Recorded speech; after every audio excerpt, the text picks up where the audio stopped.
Hey there, property people. Welcome to the Regional Property Show, where we discuss topics designed to educate and inform listeners on how to get the most from their real estate experience in the Ballarat and surrounding areas. My name is Stu Bryan, and I'm a licensed real estate agent and the owner of Stone Real Estate Ballarat. We're part of a large network of offices throughout Australia with a dedicated team servicing the Ballarat and surrounding community. If you would like to contact our office to discuss anything related to residential sales or rentals, you can call us on 5341 2200 during business hours, or just Google Stone Real Estate Ballarat. That's Stone, S-T-O-N-E, Real Estate Ballarat. Now, in this episode, I speak with Graham Whitfield from Redmayne Property Coaching. Now, Graham's not an academic, but he is a practitioner, and he does have the runs on the ball when it comes to flipping homes. Since starting his journey back in 2021, Graham has bought, renovated, and sold 27 properties for profit without doing any of the handiwork himself. And now he teaches others how to do the same thing right around the country. So sit back, enjoy the next 35 minutes as Graham walks us through the process. Well, welcome Graham Whitfield from, Flits, and also from Redmayne, which is a organisation based in Perth. And thanks heaps for joining me today, Graham. I noticed that you've got quite some significant media accolades. You've been on a series of television shows and radio shows over in Perth and Yahoo Finance. So really appreciate you joining us today, mate.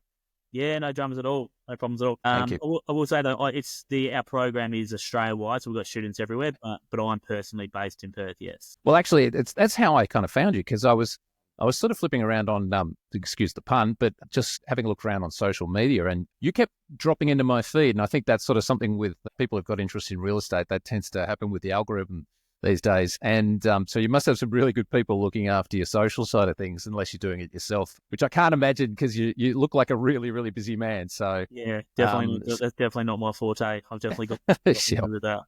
Yeah, cool. So what I really wanted to do today and is spend a little bit of time understanding what it is that you guys do, and a little bit of your backstory as well, because I'm pretty confident that quite a lot of people in the Ballarat area would be really fascinated, I guess. And I've seen, as a real estate agent myself, I've seen plenty of people who have gone down this exercise, but I think there's a bit of mystique behind it, because it seems like, there's a lot more interest in flipping property now that programs like The Block have had so much popularity and so forth. But I suspect that there's a lot more to it than just simply buying something and getting in there with a roller and a paintbrush and trying to give it a lick of paint and throw it back on the market again. So give me a little bit of background, I guess, in terms of your history, because I note that you were originally like a FIFO worker before you got into this. Is that right? I did originally I sold new homes for a long time, for about 9 years. Okay. And then because of the market and stuff like that in Perth, then I went FIFO, and I did FIFO for 2.5 years. And it was while I was doing FIFO that I was, the FIFO thing was never going to be my end thing, like my end game. It was like a transition, I suppose, while I figured out what I was going to do next. And then I sort of, I was always planning on to go down the business route. And then, I just sort of fell into the property flipping. So. Okay. So did that happen as a result of just finding a deal and going through the motions yourself? No, it started it was 2021. So it was only not long ago. Right. Many deals ago, but about 27 deals ago. But basically what happened is I had an investment property, and I was managing it for myself. It got, the tenants were in there for 10 years. I wasn't doing the right inspections, all that sort of stuff. And the house was an absolute nightmare. Like they had not looked after it, and like I said, probably my fault for not having a property manager looking after the property. But long story short, I had to do something to it. I couldn't have sold it as it was. It was trash. It was filthy. So from there, I decided to do a cosmetic renovation, and I did it as on the tightest budget I could. And it was the before and after photos really made me realize there was something in property flipping. Obviously, I'd heard of property flipping. I'd always had a passion for property. But there was those before and after photos, and then the end result, the sale price, made me realise, okay, this is something I've got to investigate further. Okay. So it kind of, you someone who's reasonably handy yourself, that you got in there and did a lot of the work and so on? Okay. No, but literally literally the unhandiest person you'll ever meet. Like I just, yeah, my wife does. No, you don't know me very well. Yeah, So, if we buy anything from IKEA, my wife's the one that puts it together. So I can assure you, I'm not. I just look at it and I'm just got no interest. Like I can't even even my kids when they're like, I got little kids and they want to build stuff. I'm like, this is just not me, not my forte. No, so no, I'm not. So the kids don't get Lego for Christmas or anything like that. Funny thing is, my wife actually she builds Lego, so and she helps me with Lego. I can't. I'm just not interested. So yeah, just not how my brain works. Yep, fair enough. So okay, so give me a couple of examples. I mean, obviously that initial one is what sort of drew you into it. Then, what some of the experiences that you've had? I guess the more notable things that in terms of, and I know that you teach people how to do this now. This is kind of a it's not so much a side hustle anymore. It's your profession. It's what you do. Yeah, 100%. Yeah. So, I mean, I still obviously do my own projects, but obviously got the program, and the program's really my biggest passion now. And but it keeps me more busy than the flipping itself. But yeah, I mean, when it comes to flipping and stuff like that, and everyone says it, but it is all about the numbers. Like it's all about the numbers. You cannot just go and buy a property online or on market that is run down and then expect to buy and renovate and flip for profit. You have to do your due diligence. You have to work out, okay, what would this property sell for once it's renovated?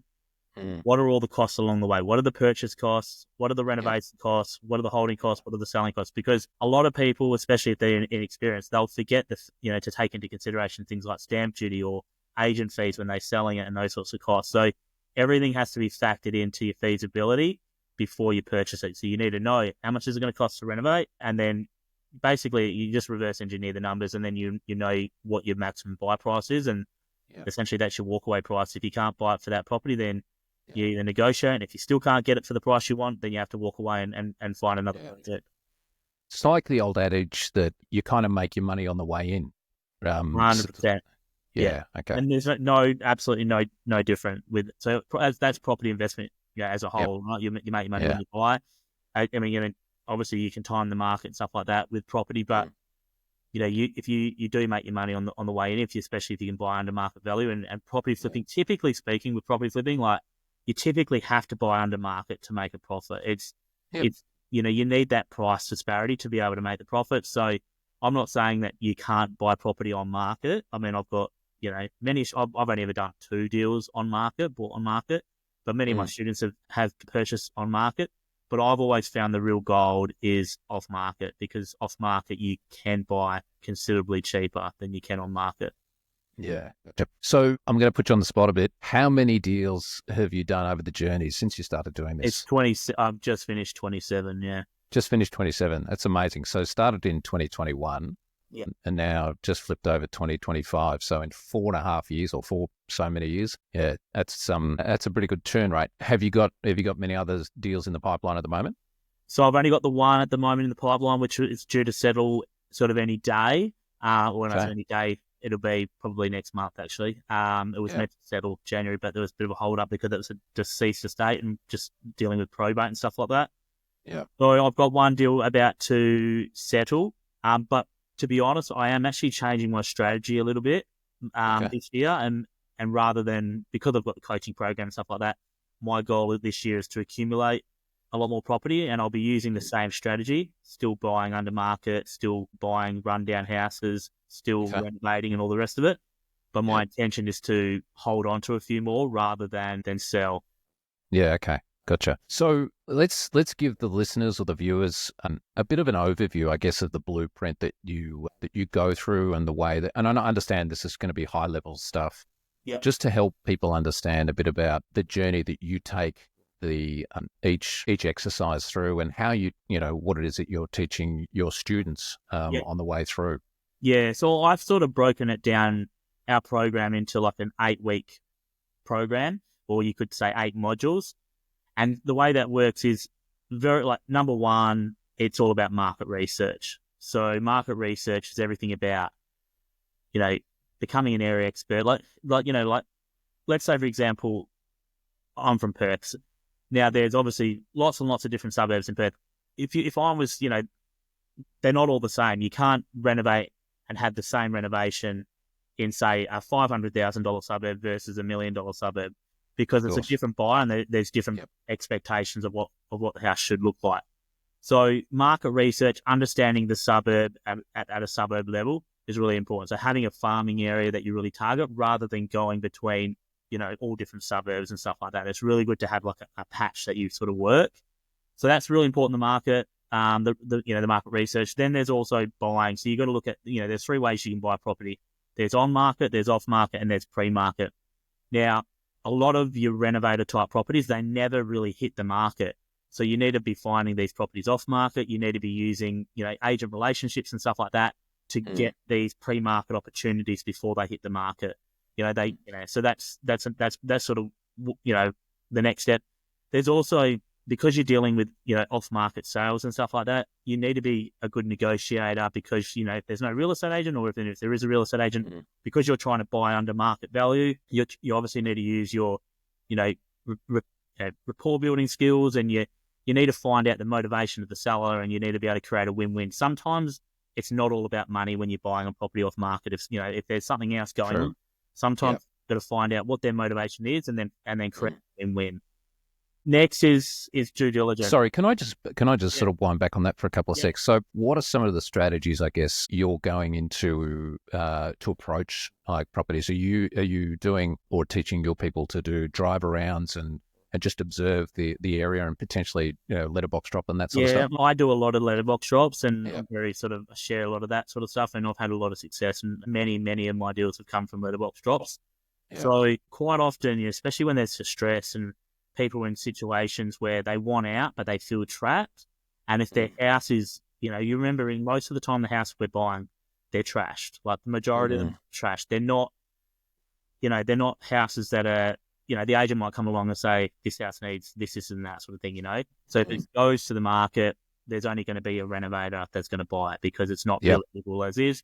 Most of the houses that I'm renovating and flipping, they're just not, even though the owner might be living in it, they're not livable. Like you wouldn't be able to just put a tenant in it because it wouldn't meet the criteria. Correct.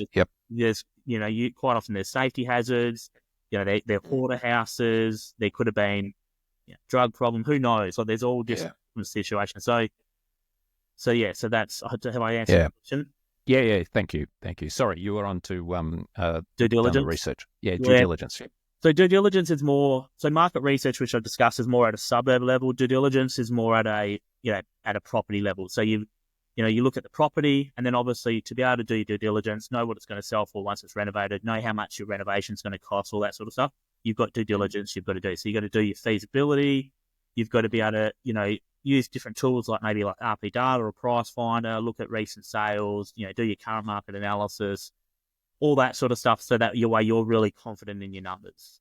The next step, which is so week 5 for me, or module 5, comes to creative finance. So when I got started flipping houses, I had no serviceability with the banks.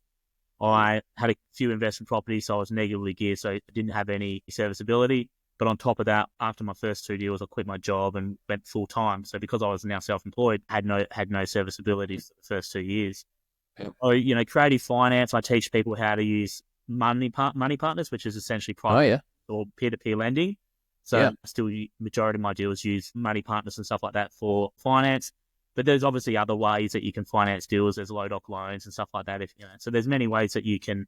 There is private lenders as well. There's different ways that you can fund deals. Yeah. We've had. I've just noticed that from a financing perspective, things have sort of tightened up quite a lot from the traditional lenders and so forth. So accessing funds for anything at the moment seems to be a bit of a challenge and so forth. So unique, funding opportunities, I think, is if you can access your joint venture partners and that sort of stuff makes a massive difference. And I'm presuming that your community has, people within it that probably have access to funds themselves or might even be prepared to get involved with that sort of stuff. Is that right? Yeah, for sure. I mean, obviously the Facebook group that I've got, Flipping Houses Australia, there's over 40,000 members in that. Yeah. So right. my students are allowed to post in there for money partners, so they get a lot of funding for their deals from that Facebook group. Yep. So money partners is definitely a great way to source money. Another option is, you mentioned about JVs, just there's seller joint ventures is another creative way to do deals. Yeah. It's where you're not actually buying the property, you're doing a deal with a homeowner, and you'll be funding the renovation. But because you're not buying the property, you don't have those purchase and holding costs. Yeah. So that's another great way.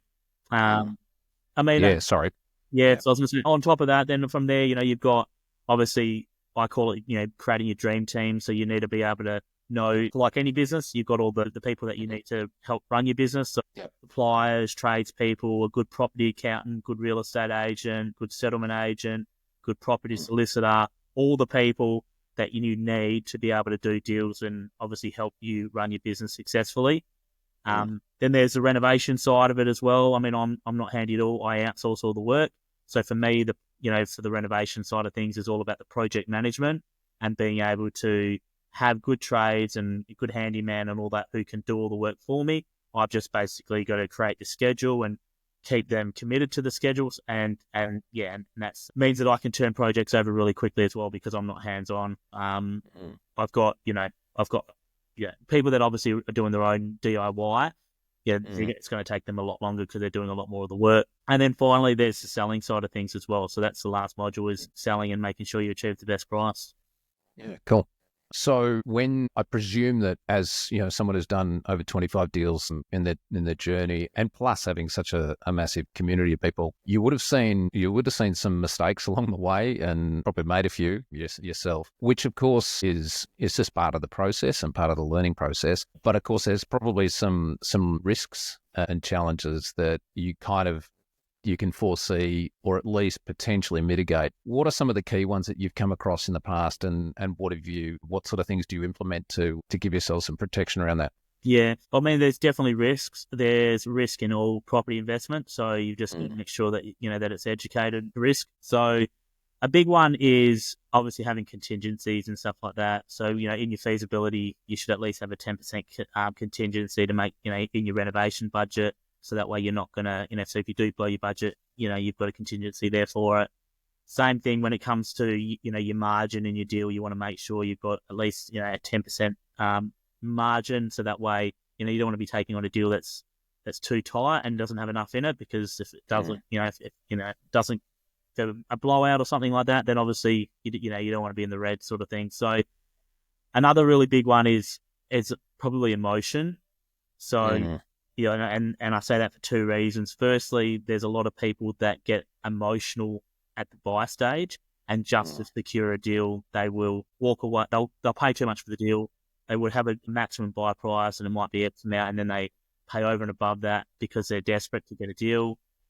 So, I mean, and again, when it comes to the renovation, same thing. You get people who, especially if they're new, they've got that emotional, and they think that they're renovating their dream home instead of renovating a property that they're going to flip.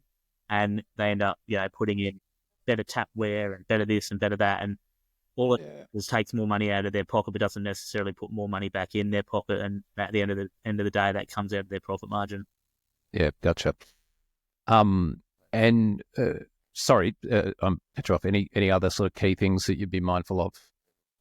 I think they're the main ones to get started. It's just contingency and making sure you keep the emotion out of it and stuff like that. What about when you get to the selling side now? One of the things, and I'm sure that other real estate agents that might hear and see this will appreciate where I'm coming from asking this question, is when it comes to selling at a price that, meets the market. In where I'm from, it's relatively subdued and days on market are fairly long.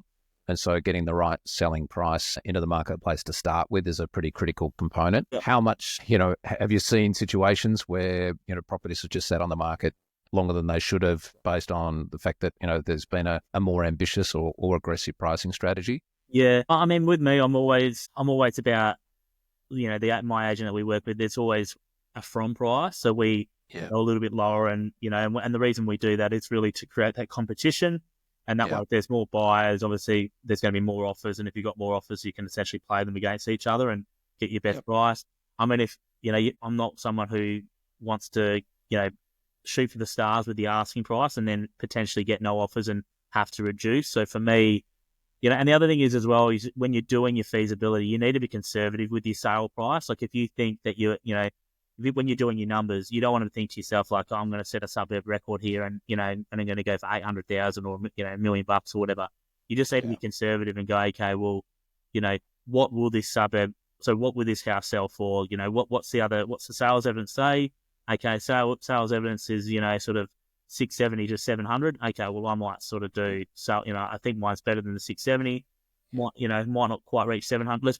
I think it'll get 700, but look, let's do the numbers on 685. So that way, and then once you get offers, I'm not greedy in that, I like my agent to obviously do work, and she goes back and negotiates and gets the best price. But as long as I'm getting what I expected in my feasibility, then I'm not someone who is going to hang out for another 10 or 20 grand. You know what I mean? Like I've done my numbers. I know what my expected profit is, and therefore, if I've got an offer on the table, which is going to put that money in my pocket, then I'm happy to take the money and move on to the next deal. Yeah, I'm interested in asking you about. I'll just rewind for 2 secs. One of the things that, and this is more so for the people listening and viewing locally, is that the pricing strategy is different in Victoria. Of course, we can't do the prices, unfortunately, but we used to be able to, but that's just the way it is. I'm intrigued to know, how do you, and without getting into the weeds of this around taxation, and because obviously capital gains tax is an issue for people that are potentially turning houses over and so forth, but you can get around that. There are ways that you can structure yourself, can't you? Yeah. Look, I'm not an accountant, so this is not... Yeah. It's not financial advice, everyone. Not financial advice, not tax advice. But look, I run it as a business. So again, I'm not qualified to say this, so please do your own checks and speak to your accountant. I run it as a business. So like any business, I've got a company tax rate. I think my company tax rate is 25%. So instead of paying capital gains tax, instead of like a lot of people are like, oh, you're going to sell a house in the first year and you're going to pay 50% capital gains tax.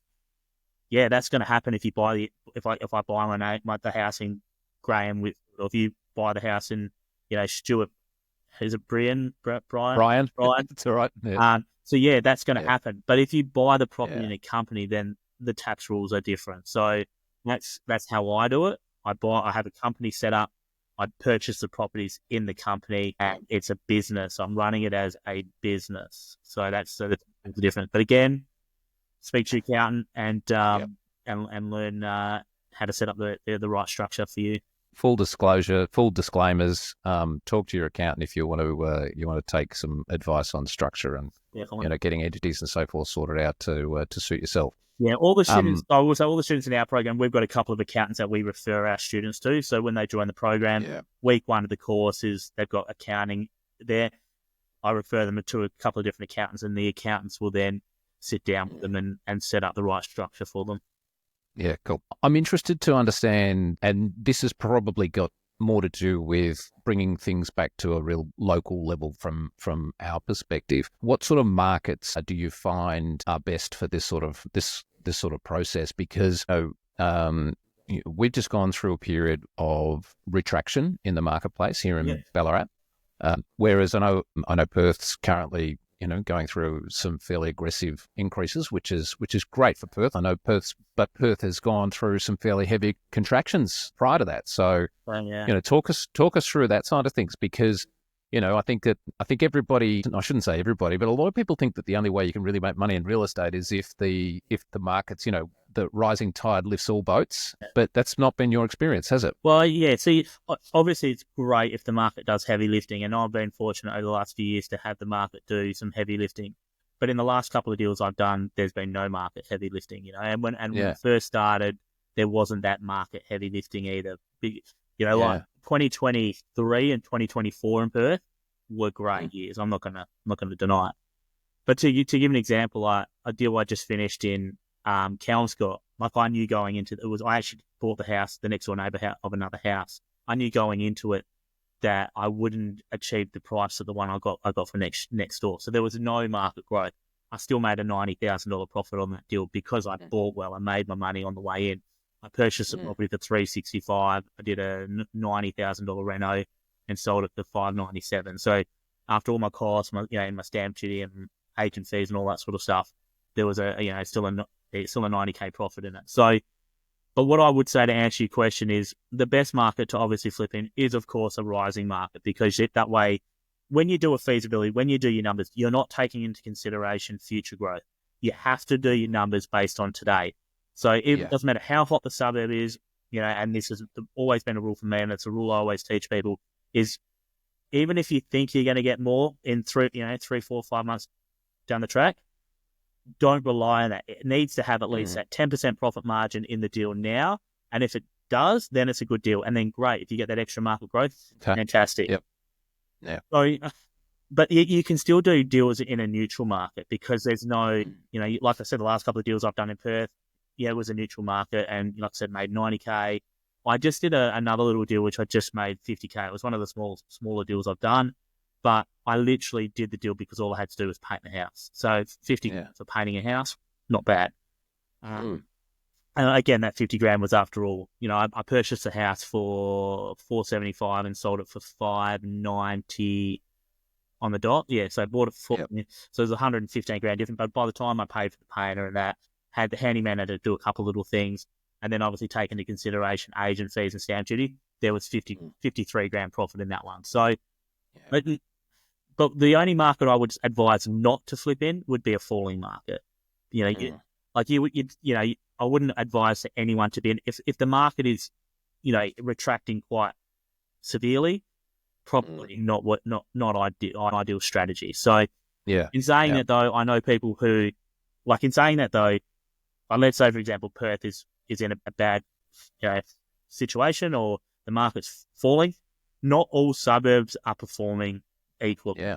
So just because, Perth or Melbourne or Adelaide, if some of the suburbs are having heavy falls, you can look at data and you can use data, and there's some good property analysts, and in our program we have a really good property analyst that works with us, John Lindemann. He provides data at a suburb level for us, and you can use that to make sure that you're choosing the right suburbs to be flipping in. So like I said, great if we can get a booming market, but a neutral market, it can still work.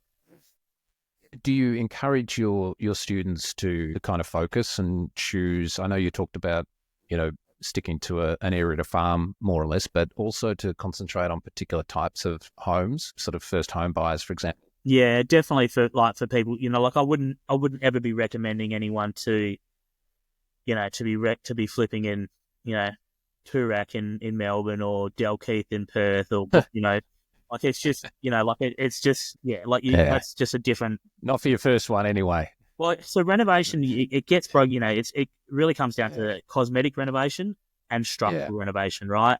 So a structural renovation is not a renovator can't do that, because a builder needs to do it, right? It's a different ball game. Now, when it comes to cosmetic renovations, the reason why your first home buyer and your investor markets are better is because the renovation doesn't have to be to the same level. Do you know what I mean? You can do a more budget renovation. So because of that, the buyers aren't as picky, and their wish list is not the same, and all that sort of stuff. I would always recommend starting out at the bottom, and the bottom is always a more buoyant market, because there's always first home buyers wanting to come into the market. There's always investors can't afford the higher end suburbs because the rental yields are weaker and stuff like that. So it makes sense to flip at the bottom end of the market. And it's usually where the majority of incentives from government come from as well. So it's propped up more regularly than other markets and so on. So definitely, I would say as well though, you can definitely make good money in the middle market. Like you're more your more entry level sort of owner, not like entry level, but your more sort of middle level owner. Second home buyers, for example, that sort of stuff. Yeah, that sort of stuff in the market as well. Yeah. Okay.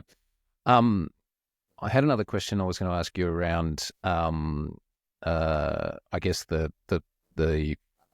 suppose the starting place. Like, where would you encourage people to, I suppose, invest their time if they were going to sort of, start this process?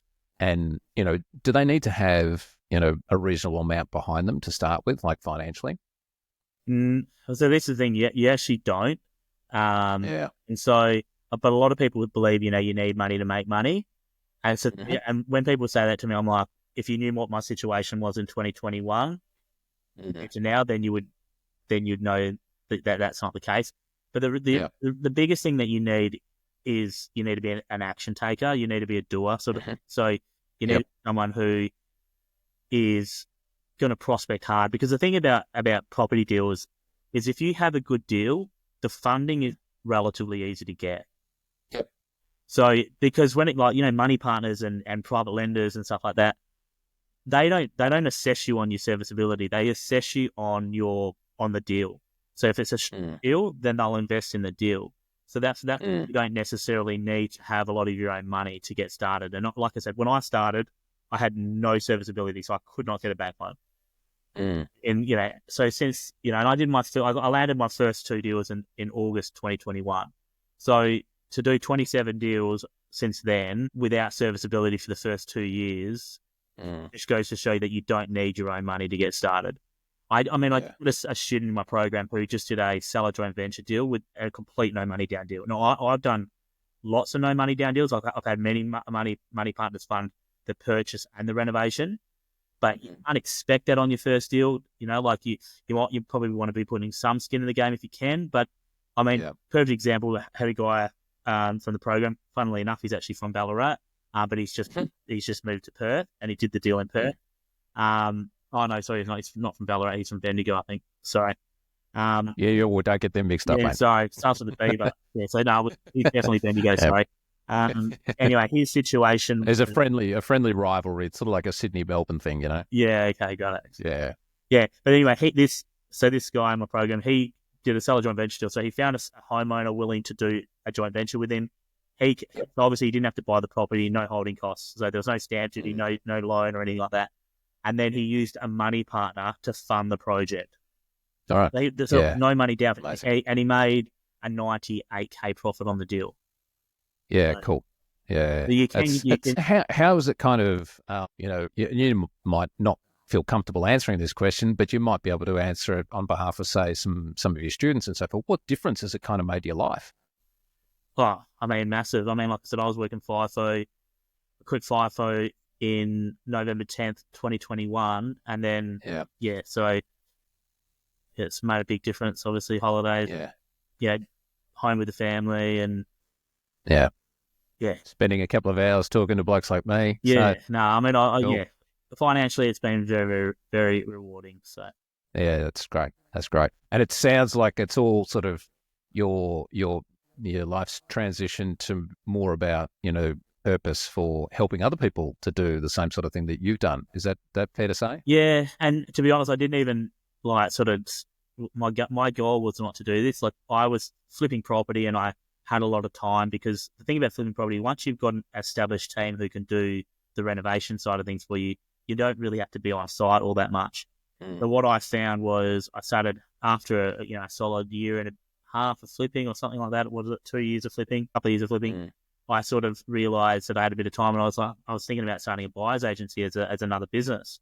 And then as I started putting a bit of content out, showing what I was doing, I had a lot of people asking me, reaching out saying, "Can you coach me?" And that's how the whole. And then I started coaching to people, and I realized pretty quickly it was exhausting teaching people that had no base. So what I decided then, I said, okay, I'll create a course, and that way they can do the course, and then when I coach them, they've already got a base level of understanding. Some understanding. Yep. So cool. So now I enjoy the program. It's a wicked community. We've got students from all over the country. It's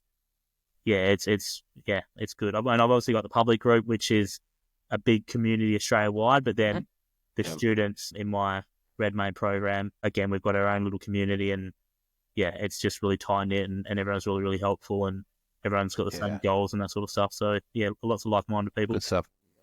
Well, you better tell us how people can find you, because after this, I'm kind of hoping with a few people watching it, they might get a little bit motivated and say, no, I'll organise to, you send me some details, but I'll organise to sort of link it in the show notes and so forth. But what's the best way for people to track you down? Yeah, so 2 things. Firstly, join the Flipping Houses Australia Facebook group.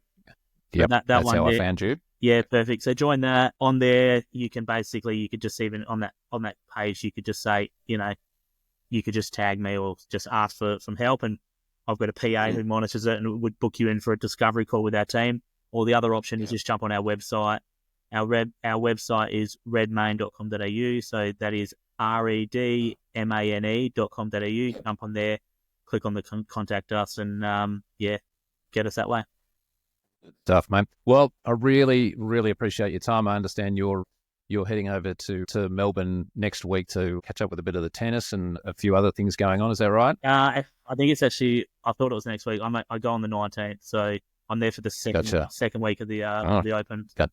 Nice. Well, you enjoy that, mate. Well, thanks so much. I really appreciate you taking the time to go through some of the, I suppose, some of your story and what it is that you're doing. And I'm sure it'll be incredibly valuable for some of the people that might hear this. And I hope that some of them reach out to you. And if we can be any help to you on this side of the country, feel free to reach out, mate. Yeah, no dramas. And I'm sure, the Ballarat market and the regional Victoria, I think Melbourne obviously has been in a bit of a rut for a little bit, but I feel like, in the next sort of 12 months or so, I think I personally will planning on doing a bit of investing in Melbourne, because I think there's going to be a lot of growth opportunity there. And whenever they have their good times, normally it trickles into the regional market. So I'm sure, yeah, definitely. So I'm sure you guys, in the next sort of 12 months to 2 years, maybe you'll start having some better times. Well, I think it's only 1 or 2 interest rate drops away, to be honest. Yeah, it's usually the thing that kind of kicks things along. All right, mate. Well, it's been fantastic. Appreciate it, and we'll sort of hopefully we might sort of do this again sometime. We would love to. Thank you. All right, mate. Thanks, pal. See you, mate. If you have a friend or family member that you feel might benefit from some of the information that you've just heard, then it would mean the world to us if you could share this episode with them personally. Oh, and one last thing before you go.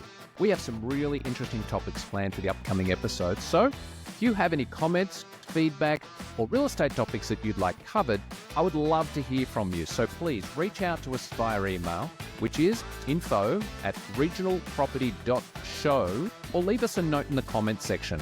Don't forget to hit the like and subscribe button to be notified when new episodes are released. I'm Stu Bryan. Thanks for listening.